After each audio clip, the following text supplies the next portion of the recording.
Hello. In our last video lecture, we have started first lesson of our science part 2 syllabus, that is heredity and evolution. So we have studied the protein synthesis, which has three steps: transcription, translation and translocation. I hope you have studied it on your own also. Now we are going to start with the next topics in the lesson.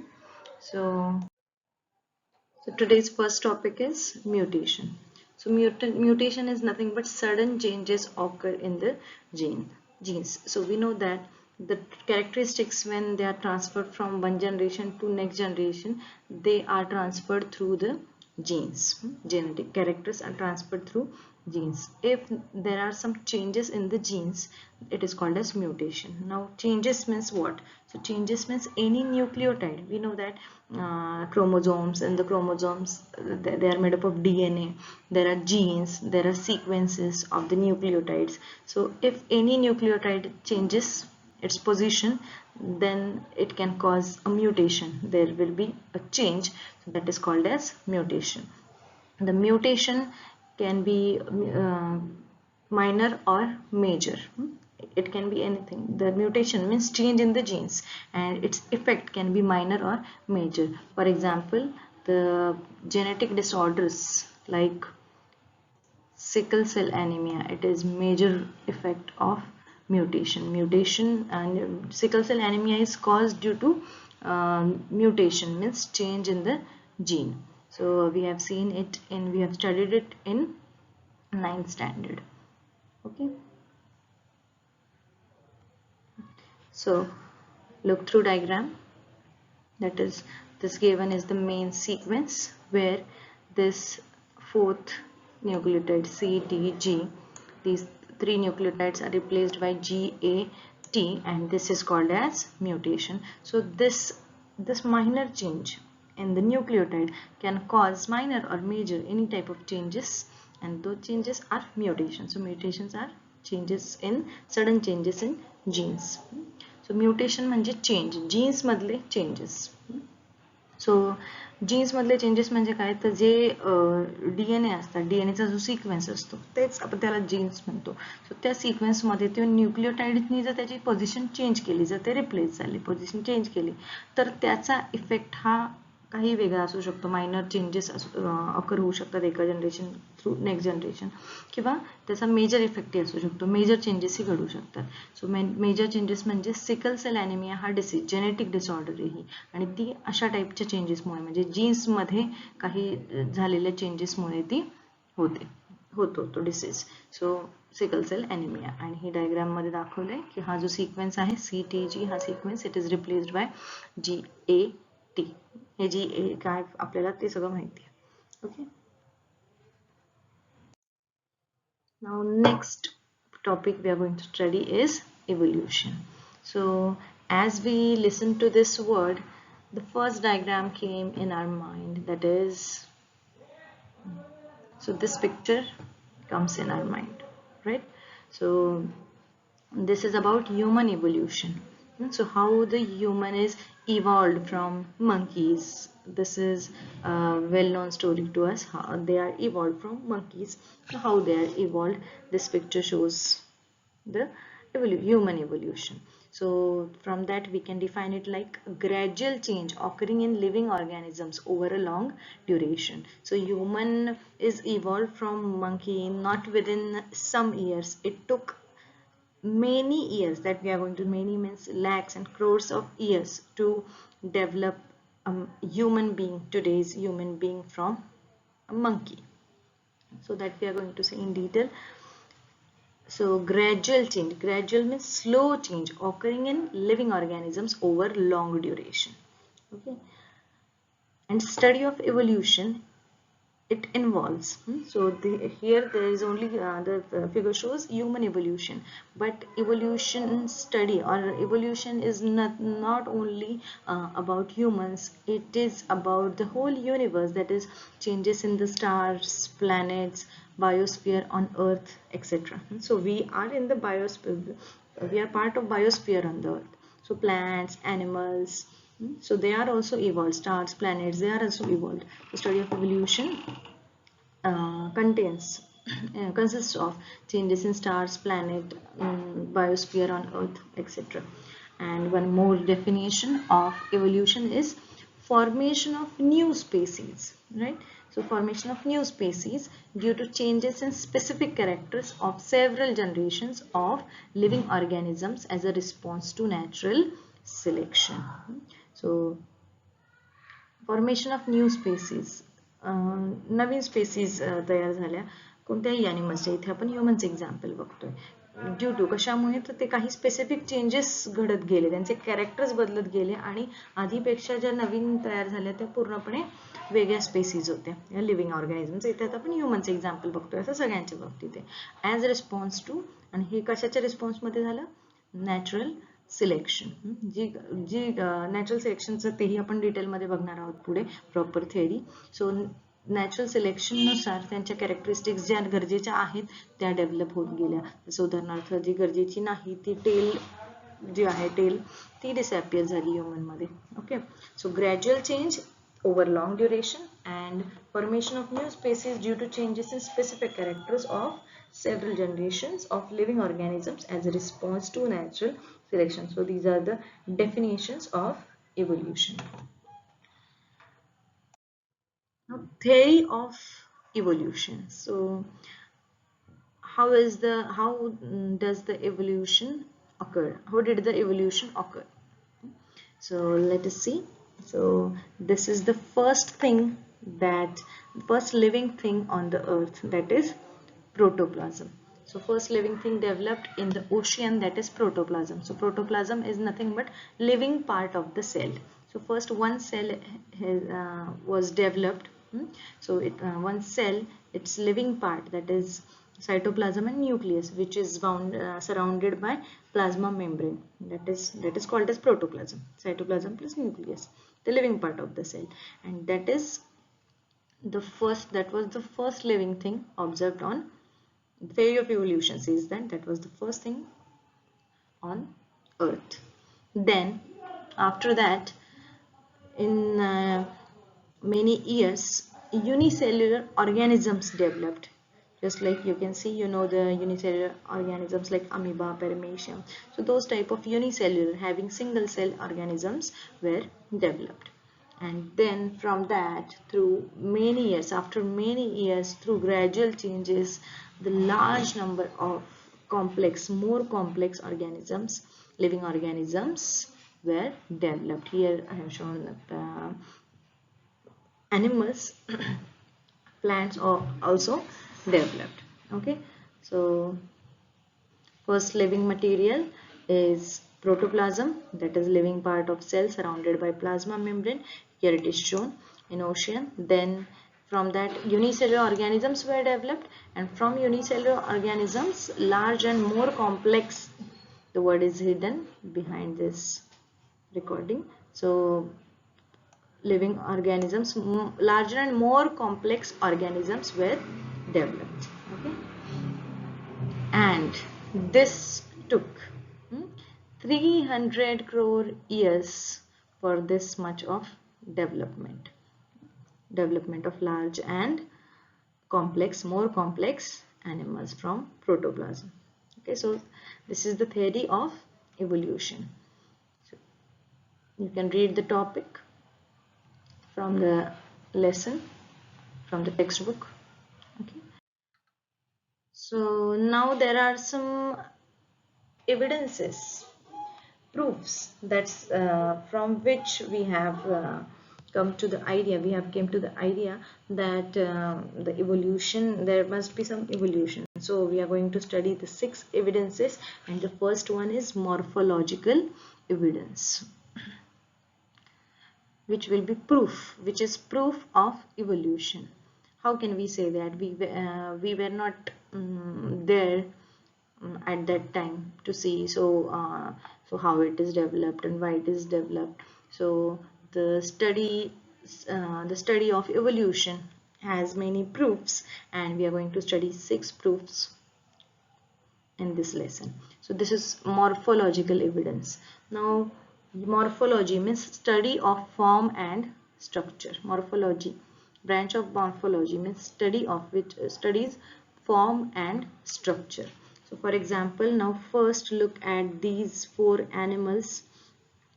So if you look at these four animals, you can see the position of their ears, their nose, their eyes, two ears, and position, though they are much different for us. But if you just consider their form and their structure, the structure is almost same. Some shapes are different, but the position of the nose, eyes, ears, their hands, legs are almost similar. The structure, they shapes can be different, right? But the structures are almost similar. Okay, so morphological evidence means this evidence, or let us see in case of plants first. So look at the leaves of the different plants. So you can see that though the shapes, even colors are different, right? But the basic structure of the leaf, it is basic structure of the leaf is same all over, means there are venations. So these are the venations, these lines are venations, the petiole, this is petiole. So जर बघितलं तुम्ही इथे काय ते पानांमध्ये, सो पानं सगळी जरी different colour different शेपची असली तरी एक गोष्ट बेसिक आहे त्याची, त्याच्यात जे वेनेशन म्हणतात त्याला, म्हणजे त्या अशा ज्या शिरा वगैरे असतात इथे मी दाखवले रेडनी, त्या ऑलमोस्ट सगळ्या पानांमध्ये सारख्याच असतात, राईट. परत त्याचं देठाचं स्ट्रक्चर, पेटिओल त्याला म्हणतात, तेही ऑलमोस्ट सेमच असतं, बऱ्यापैकी सेम असतं. शेप वगैरे ते वेगळं असू शकतं. तसंच प्राण्यांमध्ये हे जरी पूर्णपणे आपल्याला वेगळे वाटत असले तरी नाक तिथेच आहे, डोळे ऑलमोस्ट चेहऱ्याच्या त्याच ठिकाणी आहेत, कान तिथेच आहेत. सो हे झालं एक बेसिक स्ट्रक्चर, आउटर लुक जो आहे आणि बेसिक स्ट्रक्चर आहे हे ऑलमोस्ट सिमिलर आहे. मग ही गोष्ट काय सांगते? सो या गोष्टीवरून आपल्या लक्षात येतं की काहीतरी बेसिक त्यांचं ओरिजिन कुठेतरी सेम असलं पाहिजे, म्हणून ह्या गोष्टी नंतर त्या बदलत गेल्या, पण तरी ओरिजिन कुठेतरी सेम असलं पाहिजे. So there must be some same origin, they have come from, there must be some same origin. So we can say state like that from morphological evidences. आणि मॉर्फोलॉजी म्हणजे study of form and structure, त्यावरून आपण म्हणू शकतो की कुठेतरी काहीतरी origin same आहे, म्हणून ही बऱ्यापैकी साम्य आपल्याला दिसते. हा झाला first evidence. Now second, anatomical evidences. Now you haven't heard word anatomical. So anatomy means internal structures of bones and that. So anatomy, structure of bones and bony joints in organs. Now look at these pictures given. So first one where human hand is shown, horse foreleg is shown, then cat's leg is shown, bat's patagium is shown, then bird's leg is shown, the flipper of whale is shown. So human, horse, cat, bat, bird, whale is so these all are different animals, right?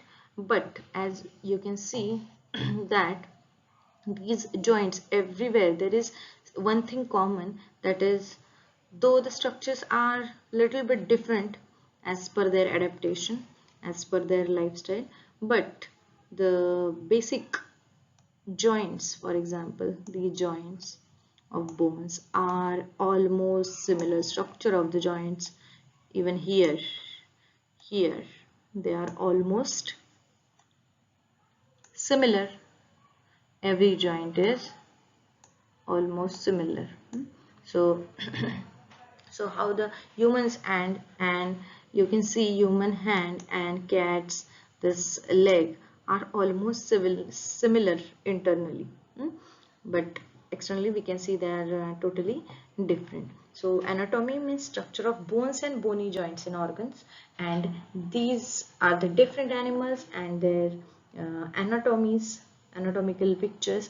They say that from that we can state that they are almost similar for all these animals, so there must be some same origin for the animals. So these are nothing but anatomical evidences from which we can get idea that there must be some same origin. Anatomy म्हणजे bones आणि जॉईंट्सचं structure. जरी हे human, horse, cat, bat याचं प्रत्येकाचे वेगवेगळे जे हात पाय जे काय आहे ते structure आहेत ते बाहेरून पूर्णपणे वेगळे दिसतात, पण ते जर इंटरनली बघितले तर त्याचे बोन आणि जॉईंट्स, बोन आणि ते जॉईंट्स होणं. फॉर एक्झाम्पल हात आहे तर एक सलग हात नाही, एक संध नाही येतो, ते जॉईंट्सने बनलेला आहे. तो हे कितीतरी जॉईंट्स, हा जॉईंट्स आहे, इथे जॉईंट्स आहेत, इवन बोट फिंगर्सला पण छोटे छोटे जॉईंट्स आहेत. सो हॉर्समध्ये पण तसंच आहे, जे काय बनले ते सगळं हे जॉईंट्सने बनलेले, हे प्रत्येक प्राण्यामध्ये तसंच आहे. सो हे बोन, हे जे सिमिलर स्ट्रक्चर, सिमिलर अनाटॉमी जी दिसते म्हणजे बोन्सचं स्ट्रक्चर, त्यावरून सुद्धा आपल्याला एक आयडिया येते की कुठेतरी ओरिजिन हे सेम असलं पाहिजे. सो हे इव्होल्युशनचा सेकंड एव्हिडन्स होता. Now next, third evidence. So vestigial organs. So vestigial organs are simply degenerated or underdeveloped and useless organs. They are called as vestigial organs. So let us see which are the useless or degenerated organs in humans.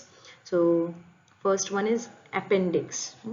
So it is in the stomach, and you know that it can be harmful sometimes. It is totally useless for humans, but it is useless in ruminants like cows, buffaloes, so those goats, sheep, so those type of animals, it is used for digestion, but it is not useful in humans. So in some people it cannot be harmful, but in some people it can be harmful if it enlarges, and it needs surgery for that.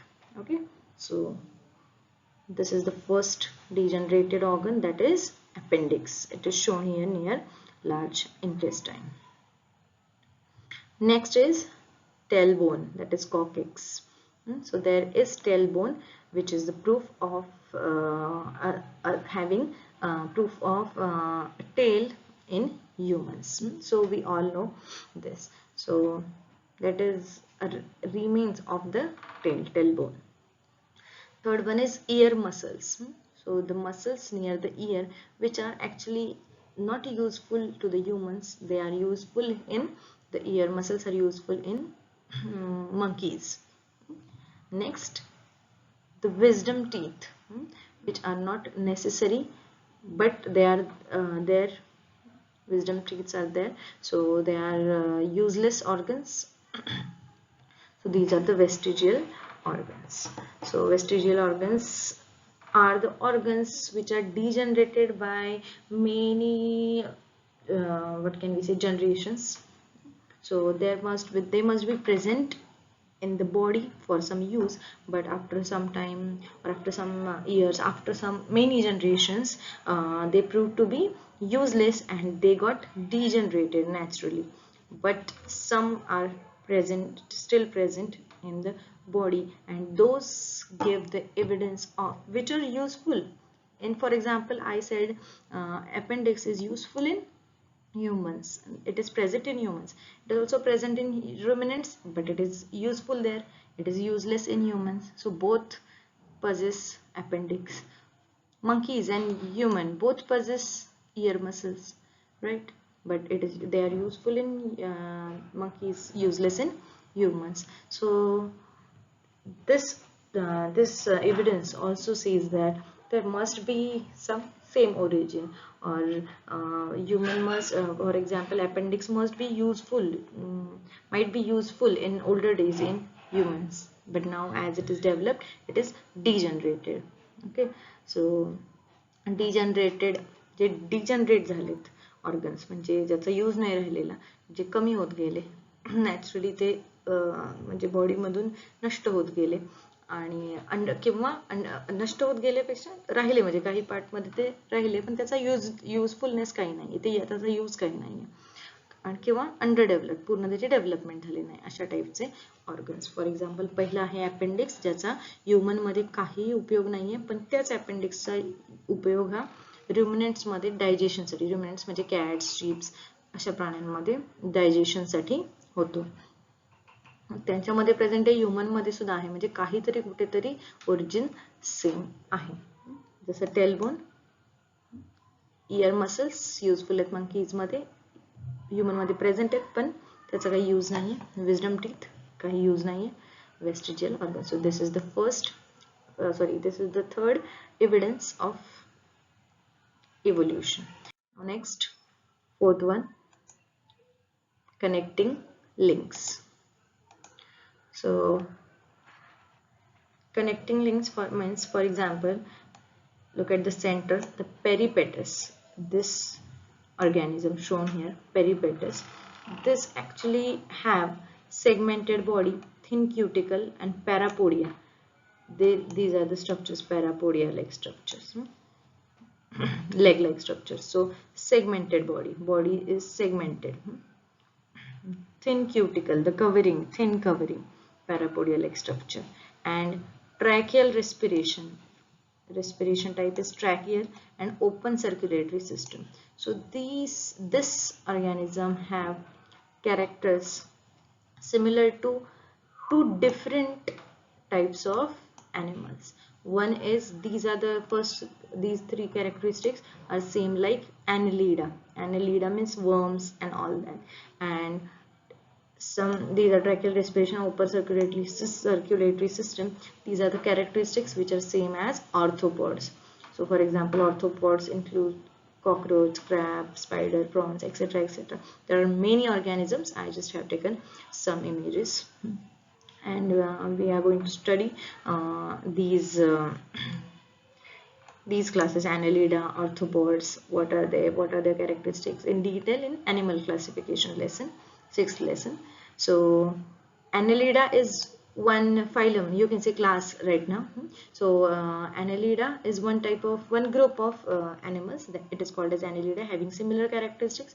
Arthropods, which are given shown here, they have some similar characteristics. So the middle one, this organism peripatus, has some characteristics like annelida and some characteristics like arthropods. So this is the proof that it must be, they must be same sometime in the history, and they are then developed differently. But this peripatus is proof of that. It is the connecting link between the two different, totally different groups of animals. It is the connecting link. So this is one evidence of evolution. So this is one example. Two more examples are given in the textbook. You can go through them. You should go through them. Okay. Now next evidence is paleontological evidences. Now what is paleontology? So paleontology is study of fossils. So we all know what fossils are. So fossils are remains or traces of organisms that lived long ago. So this picture shows that these are the fossils, and that is the evidence. I think there is no need to explain it. Fossils are the record of evolutions. From the fossils it is it became very easy to study the evolution in detail. Okay, so fossils are the simple evidence of major and simple evidence of evolution. Now carbon dating is the method. Now we have studied one evidence, that is paleontological, means fossils, right? Fossils are the one of the major evidence of evolution. Now we have heard that fossils, age of the fossils, or how old the fossils are. We know this, how it is studied how old the fossils are, right? So how they study this? So they use carbon dating method. So we are in the same point, that is paleontological evidences. Okay, so the method, that is carbon dating. So look at this. In case of dead bodies of plants and animals, the ratio between C14 to C12 changes continuously. So C14 and C12 are two isotopes are of carbon, carbon 14 and carbon 12. So their ratio changes continuously when the body is dead. It can be plant or animal. When the body is dead, the C12 is non-radioactive, but the C14 decaying process, and C14 decays continuously. It is radioactive. After death, C14 is radioactive. It decays continuously, but C12 remains constant. It does not radiate. So C14 कमी होतं, C12 दरच राहतो. मग तो C14 आणि C12. C म्हणजे कार्बनचे isotope आहेत. Carbon हा element, carbon इलेमेंटचे isotope, त्यातला carbon 14 हा कमी होत जातो. कार्बन 12 नॉन रेडिओ असतो, सो तो डेड बॉडीमध्ये तसाच राहतो. म्हणजे मग ते फॉसिल शोधले जातात. So after so many years त्यांच्यातलं रेशो हळूहळू बदलत असतो आणि त्या रेशोनुसार C14 टू C12, जर C14 खूप डिके झालं असेल आणि C12 जेव्हा ती बॉडी डेड होते तेव्हा C12 C14 हे सेम असतात. त्यानंतर C14 डिके होत जातो. तो जो रेशो आहे त्या रेशोनुसार अंदाज येतो की ते फॉसिल किती जुनं असू शकतं, याचा अंदाज म्हटला जाऊ शकतो. आपल्याला डिटेलमध्ये नाहीये, जस्ट कार्बन डेटिंग मेथड आपल्याला माहित पाहिजे. त्यामध्ये C14 रेडिओ ऍक्टिव्ह असतो, C12 रेडिओ ऍक्टिव्ह नसतो.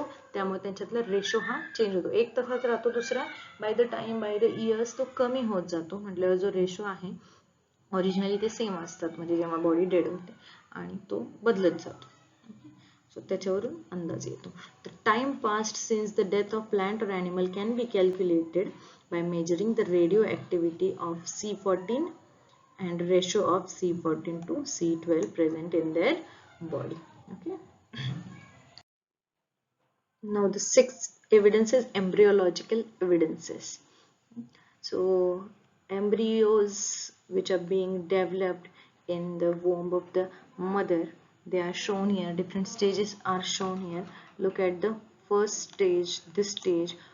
Different animals embryos in initial stage, you can see that they all look very much similar, but as they develop, as they grow, you can see they are a little bit different, and in the final diagram you can see that we can identify them and they are totally different. For example, look at the tortoise and human, these fetus. So they are totally different. Tortoise and human, they are totally different here, but in initial stage you cannot identify between them. The tortoise and human, they are almost similar. So all embryos show extreme similarities. You can see here all these embryos in initial stage, when initially they get developed in mother's womb, so they are almost similar, right, or inside the egg. So they are almost similar, but as they get developed, so the similarities start to disappear a little bit, and then in the last stage, and when they take we know that when they take birth, every fetus looks different, right, but at the initial stage they are very much similar. So this also shows that there must be some same origin of all these animals. So this is embryological evidence. So we have studied today we have studied about the mutation, that is change in the sudden changes in the genes which can cause minor or major change. Then we started with evolution. What is evolution? Its definition. Then theory of evolution, that is how evolution has occurred in short. And then we studied 6 evidences of this evolution, 6 proofs. So first one was morphological evidence, so outer look, structure, character, structures, so morphological evidence. Then anatomical evidence, so bony structure, bony joints, they are similar in animals. Then we studied vestigial organs, so degenerated organs, useless organs which are still present in the human body. And we have seen the we studied the examples, and then we studied connecting links, how some we took one example, how some organisms show different characteristics from different groups of animals, to different phylums, it is said. Group is not the proper word. And then we studied paleontological, means fossil evidence, fossil as evidence. In that we studied carbon dating method, right? And then the last one is embryological evidence. Okay, so thank you. Now study all these points, and we will start the next points in next video lecture. Thank you.